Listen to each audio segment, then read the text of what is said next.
এমবিবি স্টেডিয়ামের ইনডোর শেডের পিচগুলোর হাল বড়ই বেহাল। দায়িত্বে থাকা হেড গ্রাউন্ডসম্যানের ভূমিকা ঘিরে উঠছে অবিরাম প্রশ্ন। তিনি মাঠের কর্মীদের সঙ্গে ব্যস্ত, অভব্য আচরণ নিয়েই পিচগুলোর দিকে তাকাবার কোনো সময়ই নেই তার কাছে। সবগুলো পিচে ঘাস ভরে গেছে, অথচ এ নিয়ে কোনো হেলদোল নেই তার। দায়িত্ব কিন্তু পুরোপুরি এই হেড গ্রাউন্ডসম্যানের। তবে তিনি তো টিপটপ বাবু, পিচ গোল্লায় যাক, এই হেন ভাব তার। ঘটা করেই 2021 সালের 15 আগস্ট এমবিবি স্টেডিয়ামের ইনডোর শেডের উদ্বোধন হয়েছিল। রাজ্যের ক্রিকেটাররা যাতে বৃষ্টির মধ্যেও অনুশীলন চালিয়ে যেতে পারেন তারই লক্ষ্যে এই উদ্যোগটা বাস্তবায়িত করেছিল টিসিএর বর্তমান কমিটি। বিশেষভাবে টিসিএর সভাপতি ডক্টর মানিক সাহা ও যুগ্ম সচিব কিশোর দাস রাজ্যের ক্রিকেটারদের কথা মাথায় রেখেই এই ইনডোর শেডের আত্মপ্রকাশ করেছিলেন। রাজ্যের ক্রিকেট তথা ক্রিকেটারদের স্বার্থেই তারা নিয়েছিলেন এই পদক্ষেপ। যথারীতি এতে অনুশীলনও করেন ক্রিকেটাররা 3-4 মাস। তবে অবাক করার মতো বিষয় হলো বর্তমানে এই ইনডোর শেডের হাল বড়ই বেহাল। এই শেডে 4টি পিচ ও একটি কনক্রিট পিচ রয়েছে, যেগুলোর তদারকির দায়িত্বে আছেন টিসিএর হেড গ্রাউন্ডসম্যান, যিনি নিজেকে পিচ কিউরেটর বলেই দাবি করেন। আদতে তার যে কোনো ডিগ্রি নেই পিচ কিউরেটরের, তা কিন্তু সবাই জানেন। পদলেহন ছাড়া আর তার তেমন কোনো গুণ রয়েছে বলে কারোর জানা নেই।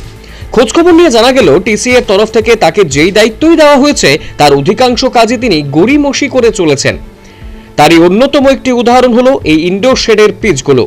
দেখুন আপনারা বর্তমান ইনডোর শেডের পিচগুলোর কি অবস্থা।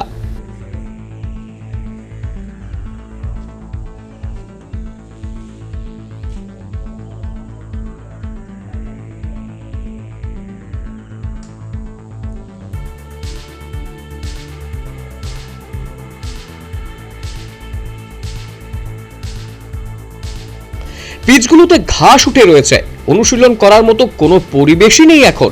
এহেন হাল কেন পিচগুলোর, এই বিষয়ে মাঠের একজন কর্মীর কাছে জানতে চাওয়া হলে সে স্পষ্টভাবে বললেন, তারা তো মাঠের কর্মী, নির্দেশ তো দেবেন হেড গ্রাউন্ডসম্যান। তিনি তো বিগত 2 মাস ধরে পিচগুলো তৈরির জন্য কোনো নির্দেশই দেননি, তাহলে তারা করবেন কিভাবে? গ্রাউন্ডসম্যান, সিনিয়র গ্রাউন্ডসম্যান, তাই না যদি পারমিশন না দিলে তো আমরা এক্সট্রা কিছু করতে পারি না। এটা 2021-এর 15 আগস্টে এটা ওপেনিং হয়েছিল।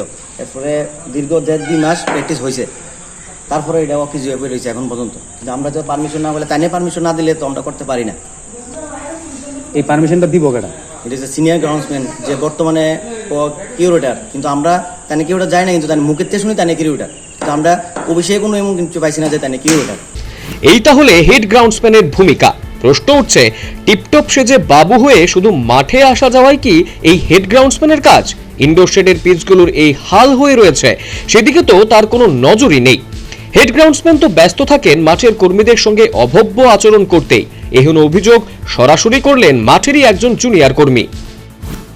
হ্যাঁ, এটা ঠিকই, কিন্তু কয়েকদিন আগে একটা আমার সঙ্গে ভালো আচরণ করছিল, কারণ এটা পিচের ব্যাপারে একটা নিয়ে। এটা ওই আমরা যে বিসিসিআই যে মেন কিউরেটার আশিস স্যারের কাছে আমি একটা জিনিস পিচের ব্যাপারে বুঝতে গেছিলাম। এটা বুঝতে গেছি পরে আমরা সিনিয়র গ্রাউন্ডসম্যানের কানে কীভাবে আছে আমি জানি না, এটা আইসি পরে তাই আমার এখানে গালিগালাজ করছে। এরপর এটা আমি স্যারের কাছে জানাইছি, স্যারা জানাইছি পরে স্যারে কইছে তুমি এটা অথরিটিটা জানাও, বাকিটা আমি দেখুন। এবার আমি অথরিটিটা জানাইছি, অনেক এটা অথরিটিটা নিব, অ্যাকশন নিব।